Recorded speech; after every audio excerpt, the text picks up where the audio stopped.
آگے اگلا چیپٹر ہے کلاس، ایک کہانی بڑی پرانی، یہ افسانہ ہے حاجرہ مسرور کا.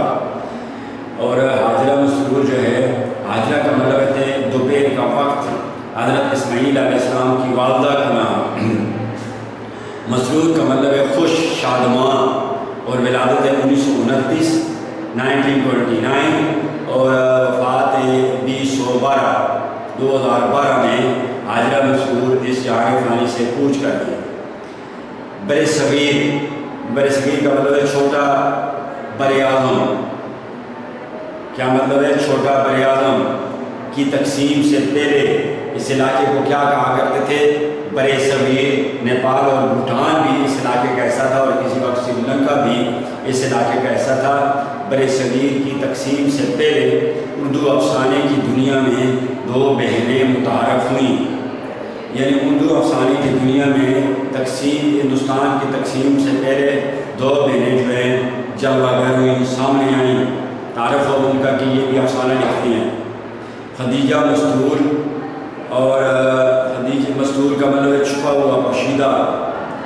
اور خدیجہ مستور اور حاجرہ مسرور، یہ دو بہنیں جو ہے اردو افسانے کے اندر آئیں، افسانہ لکھنا شروع کیا انہوں نے. انجمن ترقی افسانہ مصنفین کے جلسوں میں ان کے افسانوں کو سب کو چھپا لیا. کلاس میں آپ کو ایکسپلین کروں گا.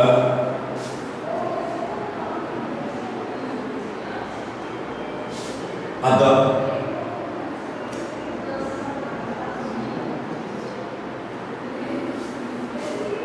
انسانی دل کے اندر جو موجیں اٹھتی رہتی ہیں ان کو الفاظ کا جامع پہنا دینا جو ہے ادب کہلاتا ہے. انسان کے خیالات، احساسات اور جذبات کو منفرد اور انوکھے انداز میں پیش کرنے کا نام ادب ہے. منفرد اور انوکھا انداز ہوتا ہے وہ کیا ہے؟ داستان، ناول، افسانہ، ڈرامہ، یہ وغیرہ مختلف اور انوکھا انداز. انسانی خیالات، جذبات، احساسات اور تصورات کو منفرد اور انوکھے انداز میں پیش کرنے کا نام کیا ہے؟ ادب. تو ادب جو ہے بنیادی طور پر اس کی دو اقسام بتائی گئی ہیں ادب کی. ادب برائے ادب، آرٹ فار آرٹ،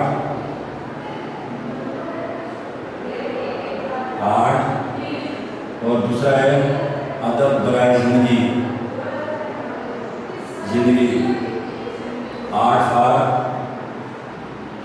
لائف.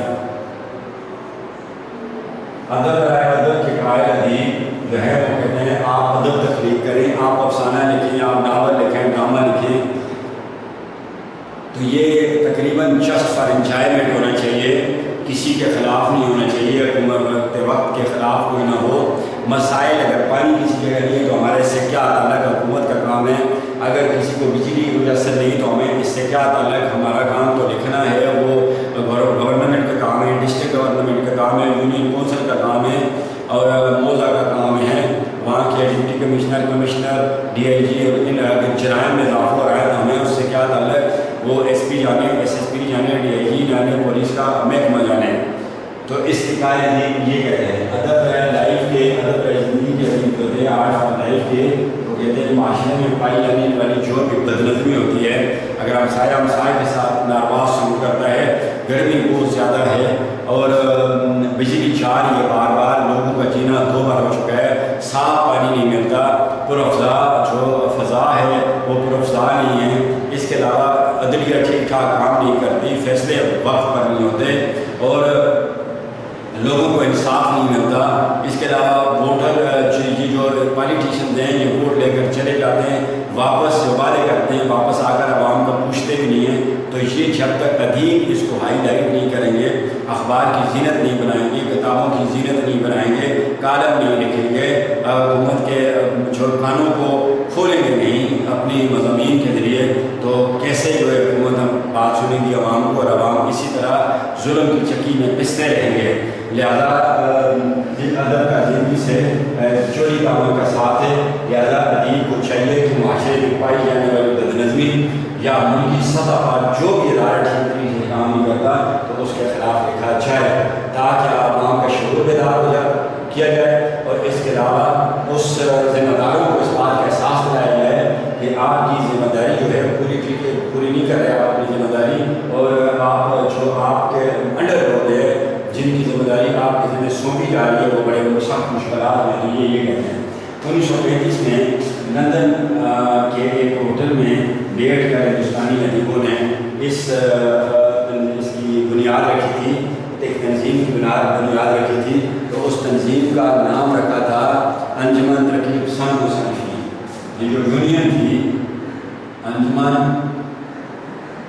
ترکیب پسند مصنفین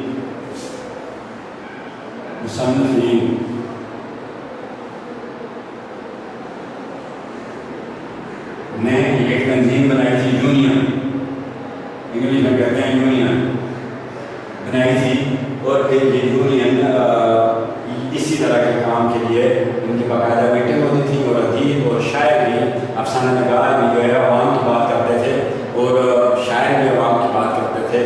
تو یہ اس کو انگریزی میں کہتے ہیں پروگریسو موومنٹ، پروگریسو موومنٹ کہتے ہیں اس تنظیم کو، اور اس تنظیم نے یہ بیڑا اٹھایا۔ اس میں فیض احمد فیض، حبیب چالک اور اس طرح کے شاعر تھے جنہوں نے ہر وقت میں، ہر مشکل وقت میں سخت حکومت وقت کے خلاف بھی ان کی غلطیوں کو آشکارا کیا اور ان کے خلاف لکھا۔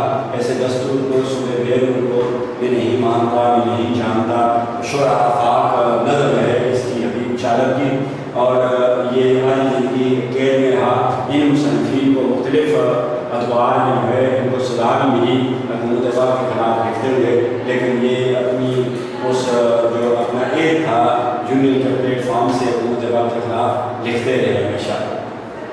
تو اس کو کہتے ہیں انجمن ترکیب پسند مصنفین کے جلسوں میں ان کے افسانوں نے سب کو چونکا دیا، حیران کر دیا۔ تو جب یہ دونوں بہنیں افسانہ لکھ کر لے آتی اور یہ انجمن ترکیب پسند مصنفین کے اجلاس ہوتے، ان کی مجلسیں ہوتی اور وہاں پر اپنی اس ادب کے بارے میں بات ہوتی، تو وہ جب افسانہ پڑھتی تو لوگوں کو حیران کر دیتی، کیونکہ ان افسانوں کے اندر عوام کے مسائل جو ہے پیش کیے جاتے تھے، ان کو جو پریشانی ہوتی ہے۔ اس افسانے میں بھی حاجرہ مسرور میں عورت کے ساتھ ہمارے مشرقی معاشرے میں جو ظلم ہوتا ہے اور طلاق جیسا نازیبا اور غیر شائستہ حربہ استعمال کر کے اس سے کسی بھی وقت گھر سے نکال دیا جاتا ہے، تو اس کے خلاف اس نے لکھے اور بڑا خوبصورت لکھا ہے۔ ان میں حاجرہ مسرور اردو افسانے کا ایک معتبر نام ٹھہرا۔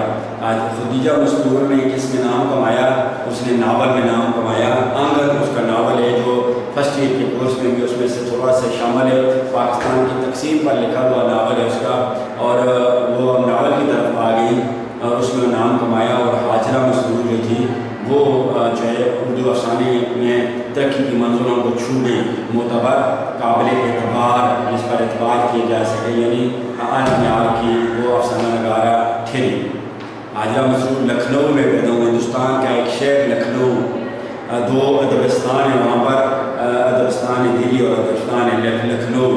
ادبستان دلی جو تھی وہ ان کی شاعری میں ہے، دکھ ہے، درد ہے، لکھنؤ کی شاعری کی شاعری میں واہ ہے، کیونکہ وہاں دولت کی ریل پیر تھی۔ جہاں دلی دارالخلافہ تھا، مختلف وقتوں میں اس پر حملے ہوتے رہے اور یہ لٹتا رہا، تو یہاں غربت آ گئی تھی، اور یہاں کیونکہ ادیب کی جو تحریر ہوتی ہے اس میں اس کی زندگی کے حالات جس سوسائٹی میں رہتا ہے اس کی گہری چھاپ ہوتی ہے، تو وہاں لکھنؤ میں کسی قسم کی کوئی پریشانی تھی، دولت کی ریل پیر تھی، تو وہاں کی شاعروں کی شاعری میں واہ ہے۔ کم عمری میں ہی والد کا سایہ سر سے اٹھ گیا، والد کا سایہ سر سے اٹھنا محاورہ ہے، یعنی بہت ابھی کم عمر کی تھی، چھوٹی سی تھی جب والد صاحب فوت ہو گئے، جس کی وجہ سے پورا گھرانہ مالی مشکلات کا شکار رہا، اور اس وجہ سے پورا گھر جو ہے ان کو مالی پریشانی رہی، غربت اور پریشانی اور اخراجات کا نہ پورا ہونا، تو بڑی مشکل سے ان لوگوں نے اپنی زندگی گزاری۔ ایام پاکستان کے بعد، پاکستان بن جانے کے بعد، ایام پاکستان کے قیام، یہ کیا ہے؟ مرکب اضافی کے بعد یہ گھرانہ، یہ فیملی پاکستان منتقل ہو کر، پاکستان شفٹ ہو کر ایک جگہ سے دوسری جگہ چلے جانے کو منتقل کہتے ہیں۔ پاکستان منتقل ہو کر لاہور میں رہائش پذیر ہو گیا، لاہور میں آ کر یہ لوگ ٹھہر گئے اور جناب ادھر جو ہے انہوں نے اپنا رہائش اختیار کر لی، اور لاہور جو ہے وہ اس کا پرانا نام ہے احمد پور، اور یہ اس میں سوابی میں بھی چھوٹا لاہور ہے، اور امریکہ میں بھی کہا جاتا ہے کہ ایک لاہور نامی شہر ہے، رہائش پذیر ہو گیا، رہائش رکھ لی۔ کم عمری چھوٹی عمر میں انہیں جن مشکلات کا سامنا کرنا پڑا، جن مشکلوں سے، جن پریشانیوں سے کم عمر میں چھوٹی عمر سے یہ گزری، انہوں نے حاضرہ کی ادبی صلاحیتوں کو پروان چڑھایا۔ ان مشکلات نے، ہر بات کے پیچھے ایک بات ہوتی ہے اور وہی اصل بات ہوتی ہے کہ اگر یہ مشکلات نہ جیتتی چھوٹی سی عمر میں تو ان کی ادبی خوبیاں اتنی ترقی نہ کرتی اور اتنی کامیاب نہ ہوتی جتنا یہ افسانے کی دنیا میں اتنی کامیاب نہ ہوتی اگر انہوں نے یہ مشکلات نہ دیکھی ہوتی، کیونکہ انہوں نے وہ مشکلات دیکھی اور جھیلی، پھر ان کو اپنے ناول کا موضوع بنایا۔ اس لیے جناب یہ ہے کہ ان کی کامیابی کا اس میں بڑا ہاتھ ہے، کامیابی میں بڑا ہاتھ ہے۔ اچھا، اندھیرے اجالے اور امت مرحوم، امت مرحوم، امت کہتے ہیں قوم کو، مری ہوئی یعنی قوم، ایسے شاہکار مجموعے ہیں جس کے اندر جوش نہ ہو، ترقی کا جوش نہ ہو، امت مرحوم، ایسے شاہکار سب سے بڑا کارنامہ، انگلش میں کہتے ہیں ماسٹر پیس، اور امت کہتے ہیں آپ کے دین پر قائم جو قوم ہے اس کو امت کے لفظ سے استعمال کے لیے لفظ استعمال ہوتا ہے، اور جو اس کی جمع ہوتی ہے امم، ایسے مجموعے، یعنی ان کے ایسی دو کتابیں جن کے اندر ان کے افسانے جو اپنے موضوعات کے اعتبار سے کافی مقبول ہے، یعنی ان کے جو ٹاپک تھے موضوع کے لحاظ سے یہ کافی مشہور ہوئے۔ حاضرہ کے افسانوں میں خاموش جذبات ملتے ہیں جو مشرق کی لڑکیوں کا مقدر ہیں، یعنی مشرق میں رہنے والی جو لڑکیاں ہیں ان کے جو مقدر میں جو کچھ ہے وہ سب کچھ حاضرہ کے افسانوں میں پایا جاتا ہے۔ اچھا، ایک عورت ہونے کے ناطے، ایک عورت ہونے کے رشتے سے حاضرہ نے ایسے جذبات کو بڑی خوبصورتی سے لکھا ہے۔ اب وہ چونکہ تھیں عورت اور مشرقی عورتوں کے نصیب میں جو کچھ ہے یہاں پر ان کے جو کچھ شروع کیا جاتا ہے، تو انہوں نے پھر عورت ہونے کے ناطے ان جذبات کو، ان پریشانیوں کو بڑے خوبصورت انداز میں لکھا ہے اور افسانے کی دنیا کو چار چاند لگا دیے ہیں۔ حاضرہ مسعود ترقی پسند تحریک سے بھی متاثر تھی، یہی جو ترقی پسند تحریک ہے، انجمن ترقی پسند مصنفین کی جو تنظیم ہے ترقی پسند تحریک، پروگریسو موومنٹ جو ہے، اس سے بھی وہ بڑی متاثر تھی، اثر لینے والی تھیں، اس سے تعلق رکھتی تھی، اس لیے ان کے افسانوں میں انسان دوستی بھی ملتی ہے اور جبر و استحصال کے خلاف بغاوت بھی۔ اس ان کے افسانوں میں انسان سے بنی ہو، انسان سے محبت بھی ملتی ہے، وہ محبت کی تعلیم بھی دیتی ہیں اور ان کے لیے محبت ہی محبت ہے، ہمدردی ہے لوگوں کے لیے، اور جو ان پر ظلم کیا جاتا ہے، سینہ زوری کی جاتی ہے، ان کے حقوق ان کو جو ہے وہ نہیں دیے جاتے، تو اس کے خلاف سرکشی نافرمانی بھی وہ کرتی ہیں کہ نہیں، ہم اس ایسے دستور کو، صبح بینور کو میں نہیں مانتی، میں نہیں جانتی، یہ بات کرتی ہیں وہ اپنے افسانوں میں۔ حاضرہ چونکہ حرف شرط ہے، کیونکہ اس لیے حاضرہ چونکہ عام لوگوں کو مثال سے آگاہ تھی، یعنی عام لوگوں کو جو مسائل درپیش ہوتے ہیں ادھر ہمارے مشرق میں ان سے وہ اچھی طرح واقف تھیں، انہی مسائل کا ان کو بھی سامنا رہا اور ان سے نبر و ازما بھی رہی، یعنی ان کا مقابلہ بھی ایسے مشکل حالات کا وہ مقابلہ بھی کرتے رہے، لہٰذا اس لیے ان کے افسانے عوام دوستی، عوام سے محبت اور انسان دوستی اور انسان سے ہمدردی کی مثال ہے۔ تصنیف جو ہیں اس کی جو کتابیں خاص وہ ہیں، لہٰذا کلاس تابع فعل یعنی متعلق فعل، اسی واسطے اسی لیے تصنیف جو ہیں اندھیرے اجالے، اچھا، کھیل، آئلہ، امت مرحوم، چرکے، چھپے چوری اور تیسری منظر، اور وہ لوگ اور چاند کی دوسری طرف، تو یہ ان کے خاص کلاس جو ہیں وہ کتابیں ہیں۔ اس کے ساتھ ہی آج کا لیکچر اپنے اختتام کو پہنچتا ہے۔ خدا حافظ، پاکستان زندہ باد۔